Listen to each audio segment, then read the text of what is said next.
Okay, folks, so I want to talk to you about one specific $3 stock. This is a stock that has skyrocketed in the past, but because of the current market condition, well, you're seeing a lot of panicking, and this is starting to get into good deal range. It's also true that this morning it had a huge catalyst that no one's talking about because everybody would rather focus on the fear. But of course, here at ZipTrader, it's my goal to help you see through the fear and analyze whether these are actually good deals at these prices, and I want to make the case for this play. And we will be talking about that in a few minutes, but first I do want to give you an overall update on the market condition as well as some of our big plays and what my thought process is on them. Let's be real, this week we had one of the most intense sell-offs in months, and a lot of you are feeling both excited but also very anxious. You're thinking, what if this just keeps dipping? What if it just never comes back? And you're seeing conflicting headlines, some saying that, hey, the market's going to bounce back really fast, and then others saying, hey, the market, this is just the beginning. This is a huge bubble that's going to pop and everybody's going to be destroyed. So I want to talk really quickly about a quote that I always go back to when it comes to these market conditions. You've probably heard the quote, the time to buy is when there is blood in the streets, but you probably don't realize that's not the full quote. In fact, the full quote is that the time to buy is when there's blood in the streets, even if some of that blood is your own. It's saying that you should buy when there's blood in the streets, but it's also admitting that some of that blood could be your own. I like this quote because it reminds us of the humility of the market. The stock market at the end of the day is not something that's in our control. But what we do in the stock market is in our control. The dude who said this quote was Baron Rothschild, an extremely wealthy, influential, and notorious banker in Britain in the 1800s. He understood that while he was extremely rich, well-connected, intelligent, all that good stuff, well, even his own blood would be shed in the streets when you have a market-wide panic. And that's something that wasn't in his control, and it's not in our control either. But what was in his control and what is in our control is what we do when everything's panicking, what we do when there's blood in all of the streets. But practically speaking, we've all had a bad week. Almost everything lost money this week. But regardless of whether the sell-off continues or we see a rebound as early as next week, regardless of what happens, this is a very important lesson. You will see cycles of huge sell-offs in the years and decades to come, but your success in the stock market is determined not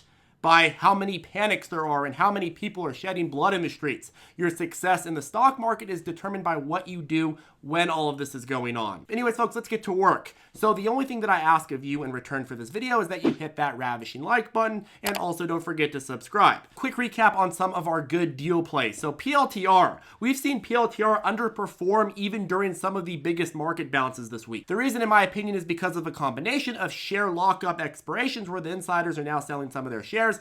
I'm seeing all over media people trying to blast headlines with insiders are selling all of their shares. If you actually look at each insider and how many shares they're selling versus how many shares they actually have in the company, I mean, it's like nothing. One of the insiders sold like 3% of his total shares, and people are like, he's bailing on the company. If you're bailing on a company, why would you only sell 3% of your shares? But of course, you combine those bad headlines with a market that wants to panic and sell off, as well as a company that already doesn't enjoy good coverage from the media, and this is what you get. Doesn't matter though, when you have a stock that's actually worth a lot more, trading at a price that doesn't make sense, then eventually the value comes through. You just have to be patient. Okay, on the same token, this morning in our daily morning briefing, I posted a list of stocks that Kathy Wood and ARK Invest dip bought on Thursday's sell-off. This is, of course, part of our commitment to help you guys find good deals, but they have also been snapping up a lot of our plays. They bought ACIC, SKLZ, they also bought Workhorse during the dip on 2 separate occasions. It's actually funny, on Thursday when ARK dip bought Workhorse for a second time, I was actually typing to ZipTrader U members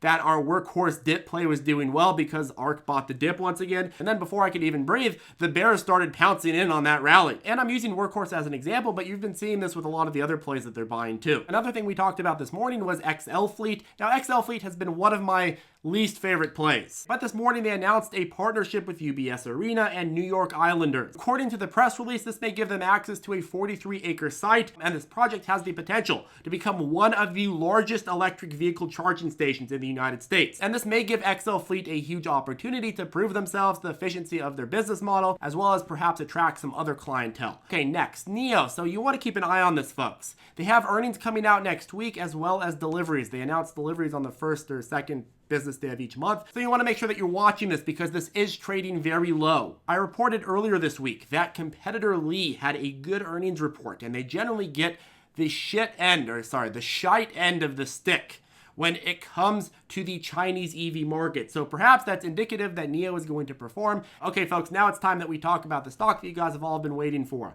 The $3 stock that may be a very good deal right now. I'm curious to see how many of you guys are thinking the same way that I'm thinking with this play. Let me know if you have a guess on what stock we're going to be talking about in the comment section below. But don't read the other comments, because then probably it's going to give it away. So comment first what stock, and then unpause this video and see if you were right. But the stock we're going to be talking about is IDEX, ideanomics. And obviously we've talked about this one in the past, but with this sell-off and the news that came out this morning that this is a new member of the CalSTART program in California, I've been really taking a hard look at the business model here and trying to determine what this could be worth. And while I've praised a lot of their EV investments, I have criticized them for not having a clear focus. But I think it's really worth taking a look at all of the different parts of this business to actually value what this is worth. They have SolarTrak, which is the first North American company to offer 100% battery-powered electric tractors. They have Tree Electric, which provides EV mopeds and bikes, and eventually their goal is to provide EV buses, trucks, cars, and light rails as well. They also have a fairly recent addition, Medici Motor Works, which is planning to sell their trucks and buses in North America in 2021.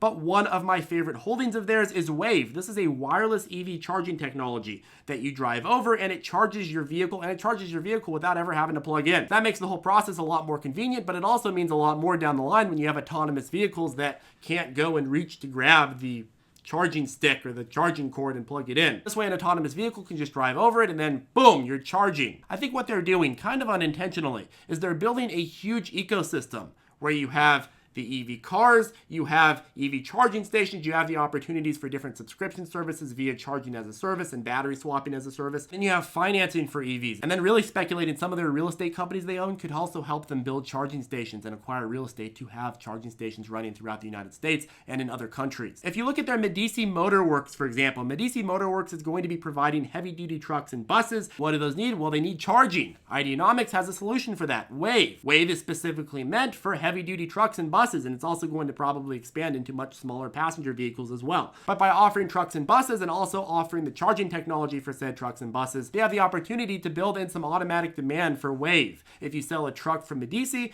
now you have a client that can go to Wave if you incentivize them enough. And then you have TreeTrek, where they are already offering battery as a service, similar to how NIO does their own battery swapping in China. But Tree Electric, like we said earlier, is also planning on building their own electric cars, buses, and trucks themselves. If they're offering battery swapping for their mopeds, why wouldn't they also offer it for their other vehicles? Ideanomics themselves state in their strategy that they are trying to attack the EV market on all fronts, focusing not just on vehicle and battery sales, but also on the charging and energy services, which they interestingly note not just revenue from Wave wireless charging products, but also charging as a service and battery swap programs. Now, I don't know if they mean that that is going to be done through Tree Electric, because Tree Electric also provides those services in Malaysia, but it seems that they are trying to build an ecosystem here. And it also seems like any vehicles they sell in this category can be a boom for services offered in this category as well. If you buy a vehicle from an ideanomic company, they could give you a certain incentive to use the financing, the charging stations, the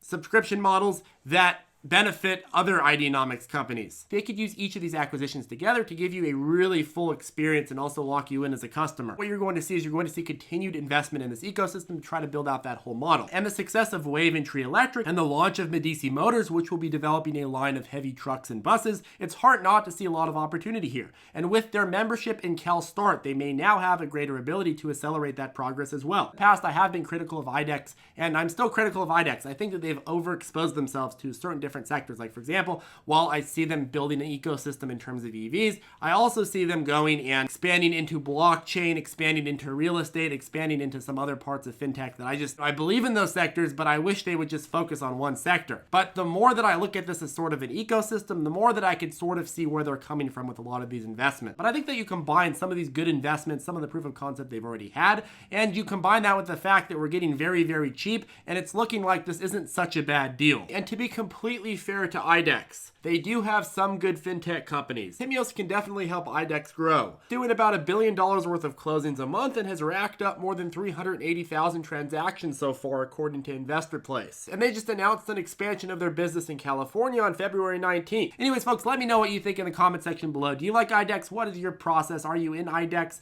What is your thought process on where this is going to go? Let me know below. If you have any questions, feel free to reach out to us below as well. You can also join us on ZipTrader Circle. If you like like to get some free stocks and sign up with a great broker, we do have a link to Webull below. If you'd like to learn how to trade, would like access to our price targets, our daily morning briefings, and of course our private chat, I'll go ahead and put the link to ZipTrader U in the description below. Of course, only join us if you're ready to put the work in. We don't want people joining and then not using the resources. Anyways, folks, have a great day, and I'll see you in the next video.